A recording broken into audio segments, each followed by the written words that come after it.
সম্মানিত ভিউয়ার্স, আসসালামু আলাইকুম। আশা করি আপনারা ভালো আছেন। এমএস ওয়ার্ডের টিউটোরিয়ালে আজকে থাকছে অবজেক্ট অ্যালাইনমেন্ট। অবজেক্ট অ্যালাইনমেন্ট সম্পর্কে জানতে হলে প্রথমে আমাদের জানতে হবে অবজেক্ট কি। এমএস ওয়ার্ড ডকুমেন্টে টেক্সট ব্যতীত আমরা ইনসার্ট থেকে যা কিছুই ব্যবহার করি না কেন সবই অবজেক্ট হিসেবে পরিচিত। এরপর অ্যালাইনমেন্ট, একটি ডকুমেন্টে একটি অবজেক্টকে কোন পাশে রাখলে দেখতে সুন্দর লাগবে, সেটা ডানে বামে ওপরে নিচে কর্নারে যেখানেই রাখি না কেন, পেজের কিংবা মার্জিনের কোথায় রাখলে এটা দেখতে সুন্দর লাগবে, এটাকে নির্ধারণ করাই হচ্ছে পেজ অ্যালাইনমেন্ট। অর্থাৎ অ্যালাইনমেন্ট শব্দের অর্থ হচ্ছে প্রান্তিকরণ। এটাকে আমরা অবজেক্টকে কোন প্রান্তে রাখলে এটি সুন্দর লাগছে, এটি হচ্ছে প্রান্তিকরণ। অ্যালাইনমেন্ট হচ্ছে দুই ধরনের। একটা হচ্ছে পেজের সাপেক্ষে আমরা অ্যালাইনমেন্ট করতে পারি, আরেকটা হচ্ছে মার্জিনের সাপেক্ষে আমরা অ্যালাইনমেন্ট করতে পারি। এই যে চারপাশে যে আমরা বর্ডার যেটি দেখতে পাচ্ছি, এটি হচ্ছে মার্জিন এবং এটি হচ্ছে পেজ। এটি পেজের সাথে অ্যালাইনমেন্ট অবস্থায় আছে এবং এই সেকেন্ড যেটি আছে এটি কিন্তু মার্জিনের সাথে অ্যালাইনমেন্ট অবস্থায় আছে।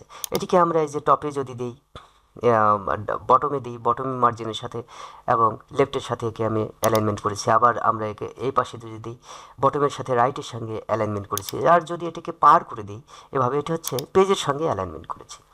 তো এটা আমরা দেখতেই পাই। পিকচার টুলে যদি আমরা ক্লিক করি, এই যে পিকচার টুল দেখতে পাচ্ছেন, এই পিকচার টুলে ক্লিক করা মাত্র এখানে অ্যালাইনমেন্টে গেলে আমরা দেখতে পারবো যে অ্যালাইন টু মার্জিন আর হচ্ছে অ্যালাইন টু পেজ। এখানে অ্যালাইন যদি করা হয় আমরা লেফট, এটা কিন্তু মার্জিনের সাপেক্ষে হচ্ছে যেহেতু মার্জিনটি সিলেক্টেড অবস্থায় আছে। তারপরে সেন্টার, এই যে সেন্টার, এরপরে আমরা বটমে গেলাম।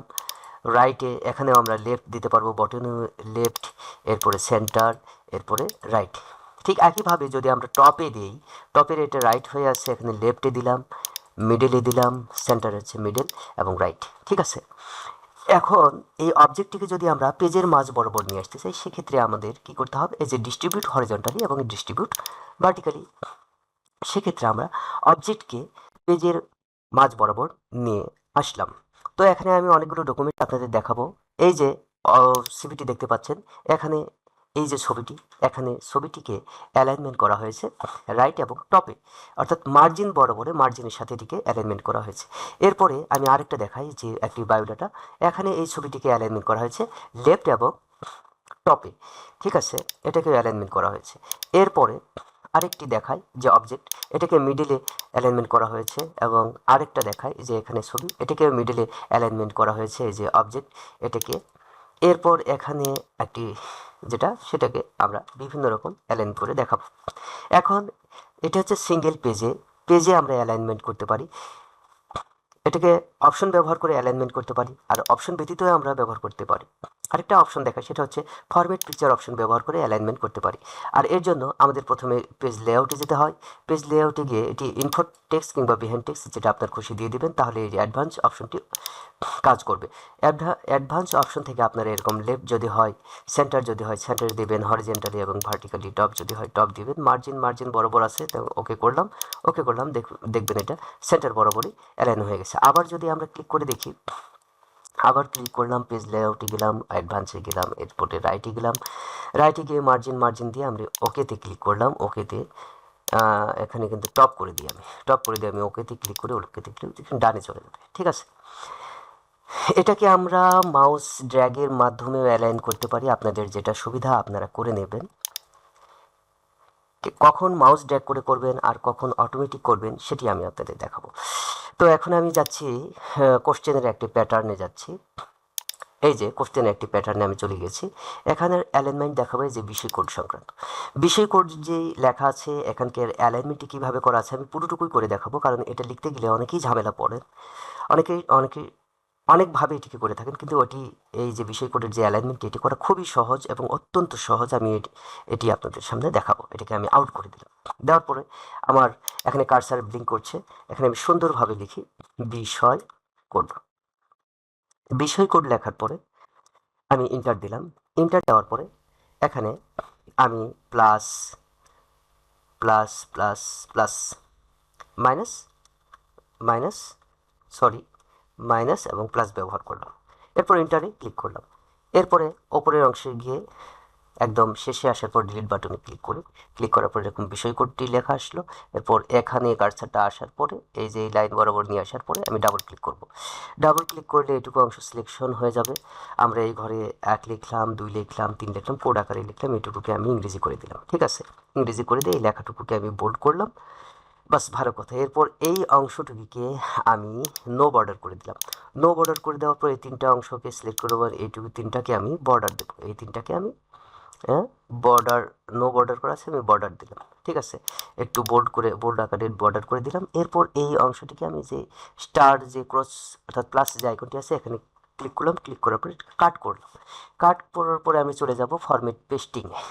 পেস্টে যাব, পেস্ট স্পেশালে যাব, গিয়ে এই যে ওপরের যে অংশটি আছে ওয়ার্ড অফিস ডকুমেন্ট অবজেক্ট, এটাকে আমি ক্লিক করলাম। ক্লিক করার পরে এরকম অংশ আসবে। আসার পর এর ওপরে আমরা ক্লিক করব।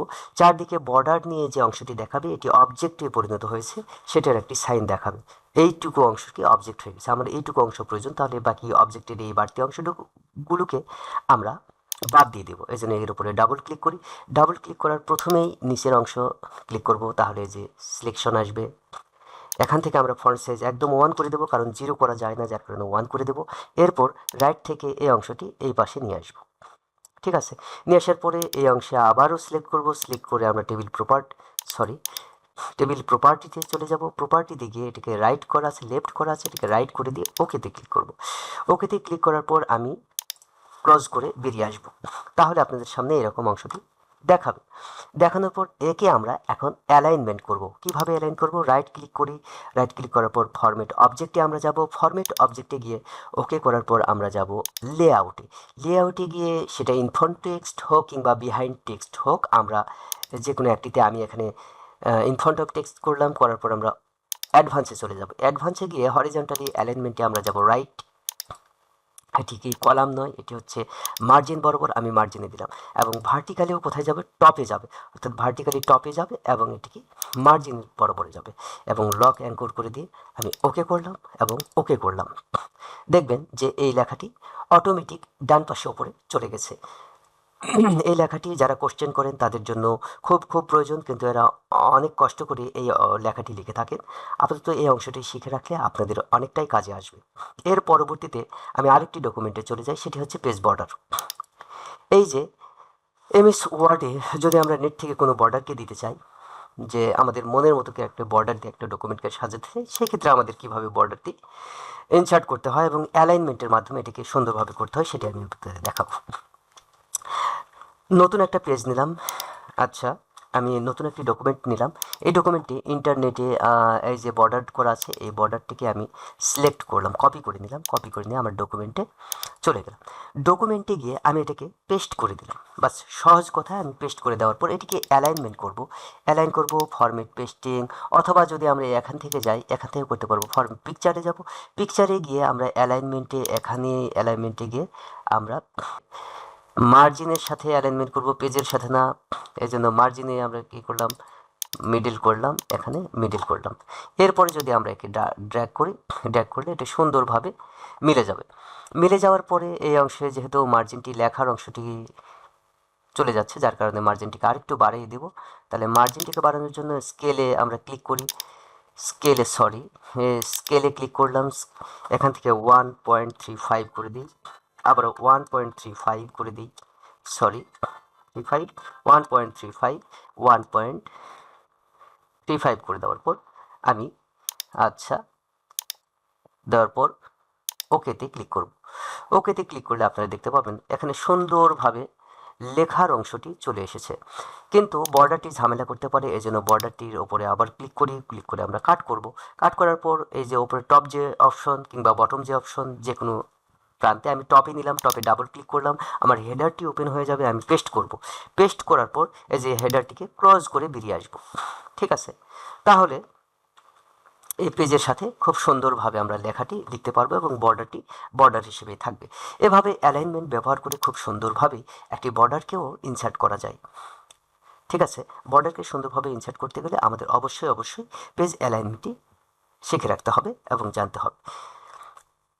তো অ্যালাইনমেন্ট ব্যবহার করে আমরা আমাদের ডকুমেন্ট, আমাদের প্রশ্নপত্র এবং যতগুলো ডকুমেন্ট আছে, যে এখানে আমি একটি কোশ্চেনের ফরম্যাট দেখাচ্ছি, এখানে যতগুলো আছে সবগুলোই কিন্তু কি অ্যালাইনমেন্ট ব্যবহার করে শেপগুলোকে কি করা হয়েছে, ইনসার্ট করা হয়েছে। তো এটি একটি শেপ, এটি একটি শেপ, এগুলোকে আমরা ব্যবহার করে কোন প্রান্তে রাখলে এটিকে সুন্দর লাগবে, ডকুমেন্টটিকে সুন্দরভাবে দেখাবে, এটি দেখানো হয়েছে। তো আপনারা যারা নতুন আছেন তাদেরকে আমি সাধুবাদ জানাই, আর যারা এই কাজটি জানেন তাদেরকে ধন্যবাদ জানাই আমার এই ভিডিওটির সঙ্গে থাকার জন্য, এবং আপনাদের বেশি বেশি শেয়ার করার জন্য অনুরোধ করছি, কারণ নতুনদেরকে কর্মোদ্যমী করাই আমার ভিডিওর মূল লক্ষ্য। আপনারা দক্ষ অপারেটর হয়ে গড়ে উঠুন এবং পারফেক্ট একজন টাইপিস্ট হিসেবে গড়ে ওঠার জন্য আমার এই ক্ষুদ্র প্রচেষ্টাটি আপনাদের সহায়ক হতে পারে বলে আমি আশা করি। সকলের সুস্থতা কামনা করে আজকের মতো টিউটোরিয়ালটি এখানে ইতি করছি। ধন্যবাদ সবাইকে। সুস্থ থাকুন, সুন্দর থাকুন। আল্লাহ হাফিজ।